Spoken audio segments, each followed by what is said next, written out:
বরাবরই মাদকের বিরুদ্ধে।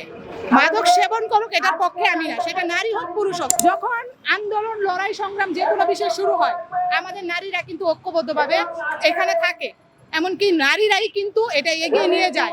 অক্লান্ত পরিশ্রম করে নারীরা, কিন্তু নারীদেরকে দেখা যায় সুবিধার ভিতরে যায়, নারীদেরকে পিছিয়ে ফেলানো হয়। প্রথমত আমি সবাইকে জানাই সংগ্রামী শুভেচ্ছা, সেই সাথে বিশ্বের সকল নারীদেরকে শ্রদ্ধার সাথে আমি জানাচ্ছি 8 মার্চ আন্তর্জাতিক নারী দিবসের শুভেচ্ছা।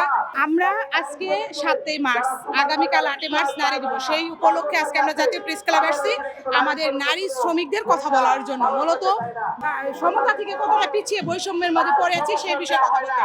আপনারা ইতিমধ্যে অবগত আছেন যে green Bangla garments workers federation ও ন্যাশনাল ওয়ার্কার্স ইউনিটি সেন্টারের পক্ষ থেকে আমরা নারী যে কমিশন গঠন করা হয়েছে, সেখানে গার্মেন্টস সেক্টরে নারীদেরকে জন্য 6 মাসের ম্যাটারনিটির ছুটি চেয়েছি, কিন্তু ছুটি ও সুবিধার বিষয়টাতে ওনারা এটা বাদ করে আবার সেই 120 দিনে রেখেছে। যে এইখানে একটা বৈষম্য, এক দেশে দুই আইন, যে সরকারি বোনেরা পায় 6 মাস, গার্মেন্টস সেক্টরে পায় 4 মাস।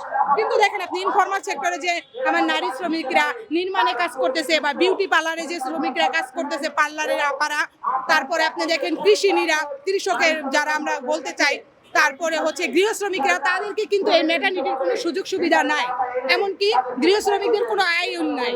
তো আমরা আজকে একটা কথা বলবো, যেটা দেখেন আপনারা যদি দেখেন 24 সালের মানে গণ অভ্যুত্থানের কথা যেটা বলি, যখন আন্দোলন লড়াই সংগ্রাম যে কোনো বিষয় শুরু হয়, আমাদের নারীরা কিন্তু ঐক্যবদ্ধভাবে এখানে থাকে, এমনকি নারীরাই কিন্তু এটা এগিয়ে নিয়ে যায়। অক্লান্ত পরিশ্রম করে নারীরা, কিন্তু নারীদেরকে দেখা যায় সুবিধার ভিতরে যায়, নারীদেরকে পিছিয়ে ফেলানো হয়। তো আমরা দেখেছি যখন আমি নারীর অধিকারের কথা বলবো, তখন আমাদেরকে একটা সুন্দর ট্যাগ লাগা যায়। আমি আপনাদেরকে একটা বক্তব্য স্পষ্ট করতে চাই, আমি বরাবরই মাদকের বিরুদ্ধে।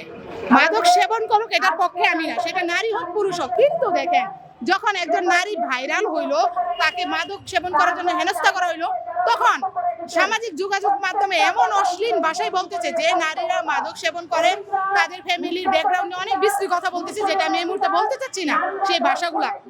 কিন্তু আমার কথা হচ্ছে, একই অপরাধী যদি পুরুষ হয়, সেক্ষেত্রে তাদেরকে কেন এই কথা বলতেছে না? তো নারী হিসেবে কি মানে নারীকে কেন্দ্র করে কি এত কিছু বলার? আর আমি নারীদেরকেও বলবো যে আমাদের নারীরাও যদি আরো ভালো মতো মানে নিজের ব্যক্তিত্ব রেখে যদি চলার চেষ্টা করে, তাহলে আমরা অনেক সমাজের ছোটখাটো অপরাধ বা বড় বড় অপরাধ থেকে কিন্তু বের হয়ে আসতে পারবো। কিন্তু নারীকে কেন্দ্র করে যে এত কল্পনা, এত জল্পনা, এগুলা বন্ধ হোক। কারণ আমরা এখন দেখেন প্রত্যেকদিন দেখবেন ধর্ষণের শিকার হচ্ছে, হয়রানির শিকার হচ্ছে, নির্যাতনের শিকার হচ্ছে। গণপরিবহনে দেখেন আমাদের মেয়েদেরকে শারীরিকভাবে লাঞ্ছিত করতেছে, ওইখানেও কিন্তু যৌন হয়রানির শিকার হয়।